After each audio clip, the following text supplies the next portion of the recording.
कोई पीएचडी कर रहा है और उन्होंने अंबेडकर को पढ़ा है, समझा है। एक होता है अंबेडकर को मानना, एक होता है अंबेडकर की मानना, दोनों में फ़र्क है। तो हम लोग, मेरे को नहीं पता, मैंने अभी पूरा प्रॉपर फॉलो नहीं किया न्यूज़, आप ये कह रहे हैं तो मैं ज़रूर देखूंगी। लेकिन ये जो दो विचारधारा ना, मनुवाद अंबेडकरवाद, ये दोनों एक साथ नहीं हो सकती। विचार का फर्क है। अगर आप ये कहो कि आपको जय श्री राम कहने में सुकून मिल रहा है, ये आपका फ्रीडम है, आप कह सकते हो। मुझे जय भीम कहने में सुकून मिल रहा है, ये मेरा फ्रीडम है। हो ही नहीं सकता, हो ही नहीं सकता। नहीं नहीं, वी कंडेम इट। ये तो एक ऐसा चीज होगी कि दो विचारधारा, ये विचारधारा कह रही है कि ये इंसान इससे नीचे है, ये विचारधारा कह रही है कि जो दलित है, शूद्र है, वो पैर की जूती है, वो उसको पैर के नीचे रखो, इनको साथ बैठने नहीं दो, इनकी महिला गोरद्वार शूद्र पशु नारी है ताड़न के अधिकारी। तो दो विचार तो एक नहीं हो सकते ना भाई। दो विचार कैसे एक होंगे? अंबेडकर कह रहा है समानता, अंबेडकर का संविधान कहता है कि स्वतंत्रता से भी पहले समानता का मैं अधिकार देता हूं। तो जो समानता की बात करता है और जो असमानता की बात करता है, इसमें बैलेंस हो ही नहीं सकता। ये तो ऐसे जा रहा है ना, तो इसमें बैलेंस नहीं हो सकता। ये वही चीज है। आई वुड सजेस्ट कि अंबेडकर को अगर नहीं पढ़ा है तो उसको डीपली पढ़ें, समझें कि जो विचारधारा इंसान को इंसान से नीचे बता रही है वो कैसे चल सकती है। जिन्होंने सदियों से हमें मारा है, जिन्होंने पानी पीने का अधिकार नहीं दिया, और आज 20 मार्च मैं आपको ये भी एड्रेस करना चाहती हूँ कि आज के दिन कितना बड़ा आंदोलन बाबा साहब ने किया था कि हमें पानी पीने का अधिकार मिला था। यार, हमें तो पानी पीने का अधिकार नहीं था, और किन्होंने नहीं दिया था, कौन इस तरीके से करते थे? वही मनुवादी मानसिकता के ग्रस्त लोग।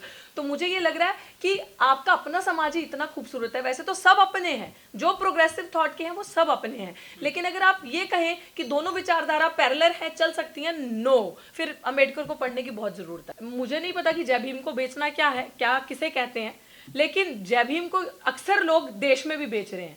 आज ही मैंने एक लेख भी लिखा है, जल्दी ही पब्लिश भी करूंगी, कि अब हम लोगों को ना अंबेडकर फोटो में, तस्वीरों पे नहीं चाहिए, अपने महापुरुष तस्वीरों पे नहीं चाहिए, दफ्तरों की। अब हम लोगों को जो दफ्तर के अंदर कुर्सियां है ना, उस पे अपने लोग चाहिए, उस पे अंबेडकर चाहिए, उसके अंबेडकर पे अनुयायी चाहिए। तो हमारे बाबा साहब का नाम मत बेचो, हमारे बाबा साहब की पब्लिसिटी करके, नाम बेचकर, और फिर इस तरीके से कि मूर्खता फैलाना और लोगों के अंदर अंधविश्वास को पैदा करना, साइंटिफिक टेम्परामेंट से बात पीछे हटकर बिना लॉजिक के, बिना रीजनिंग के कुछ भी फेंकना, और ये लगना कि it will be a publicity stunt, it will get more followers, will get publicity, or I may save a space, future space in the so called party which is BJP और RSS, उसमें मेरी जगह बन जाएगी। तो ये अपनी आपकी अपनी मंशा हो सकती है। But coming back to your point कि मैं किसी के ऊपर व्यक्तिगत टिप्पणी नहीं करूंगी, बट मैं आइडियोलॉजी की बात करूंगी, विचारों की बात करूंगी, और विचारों पे यही मैं कहती हूँ कि अंबेडकरवाद मनुवाद कभी एक नहीं हो सकते, कभी पैरेलल नहीं हो सकते। वो यहाँ है, वो यहाँ है,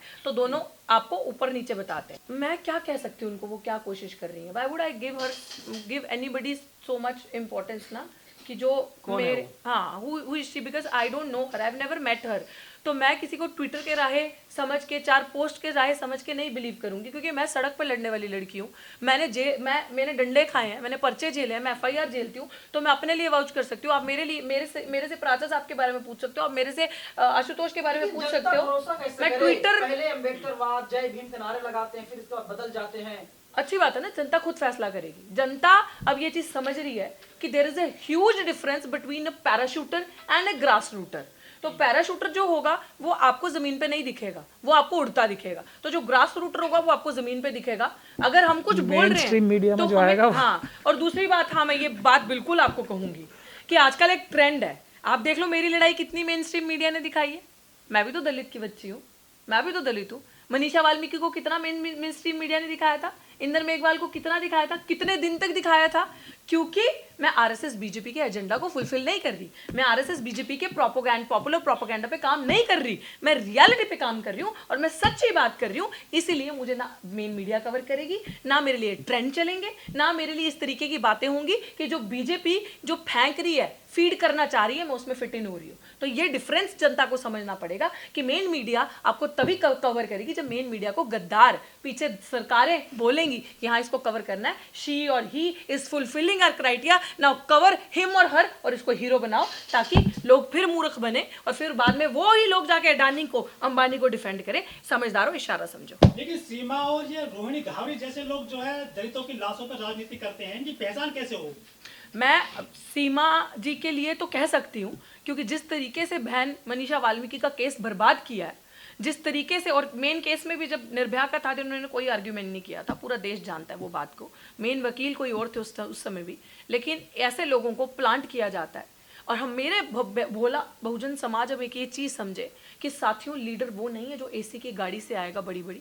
लीडर आज आपकी नज़रों में वो नहीं है नेता जो एसी के कमरों में बैठ के बड़ा बड़ा अच्छा अच्छा भाषण देगा। आज आपका लीडर वो है जब आप पे बात आए समाज की तो आपके सामने खड़ा होकर बैटलफील्ड में आपके लिए डंडे खाए, आपके लिए लड़े, पर्चे झेले, पुलिस झेले, जेल झेले, वो आपका लीडर है। फर्क देखना इन एसी के कमरे वालों भगोड़ों में और सड़क पे लड़ने वालों में, आपको आपके सवाल का जवाब मिल जाएगा, लीडर आपका कौन है। चूना लगवाने वाले रहेंगे जब तक चूना लगाने वाले भी रहेंगे। तो ये तो अभी रितु जी भी बोल रही थी ना कि आइडेंटिफाई करो, मेन स्ट्रीम मीडिया कवर करता है किसी को, आरएसएस और बीजेपी का जो इकोसिस्टम है उनको ट्रेंड जिसको भी करा रहा है डायरेक्टली या इनडायरेक्टली, तो वो समझने की बात है। ये महत्वपूर्ण बात है कि किसको कैसे प्रोजेक्ट कराया जाता है बिना कुछ ज़्यादा मेहनत किए, वो इम्पोर्टेंट बात है। हमारे साथ नाइंसाफ़ी ना हो, हमें किसी के कोई भी नारा लगाने से, कोई भी शब्द बोलने से नफरत नहीं है, कोई हमारी ऑब्जेक्शन नहीं है, कोई भी, यही तो भारत के संविधान ने, बाबा साहब डॉक्टर भीमराव अम्बेडकर ने आज़ादी दी है। कोई भी किसी भी पक्ष का हो वो किसी भी दूसरे पक्ष की तरफ जा सकता है। हमारा अम्बेडकरवाद क्या है कि हमारे साथ, अम्बेडकरवादियों के साथ, बहुजनों के साथ कोई गाली ना दी जाए, कोई मारा ना जाए, बाबा साहब की मूर्तियां ना तोड़ी जाएं, बाबा साहब को गाली ना दी जाए, हम बहुजन समाज के लोगों को गाली और मारपीट ना हो, ये अम्बेडकरवाद है। हम अपनी हिफाजत करने के लिए अम्बेडकरवादी हैं, हम किसी को मारने के लिए अम्बेडकरवादी हैं ही नहीं। तो इस परिप्रेक्ष्य में अम्बेडकरवाद को देखना चाहिए। मैं माफ़ी चाहता हूँ डॉक्टर रितु को बीच में रोका मैं।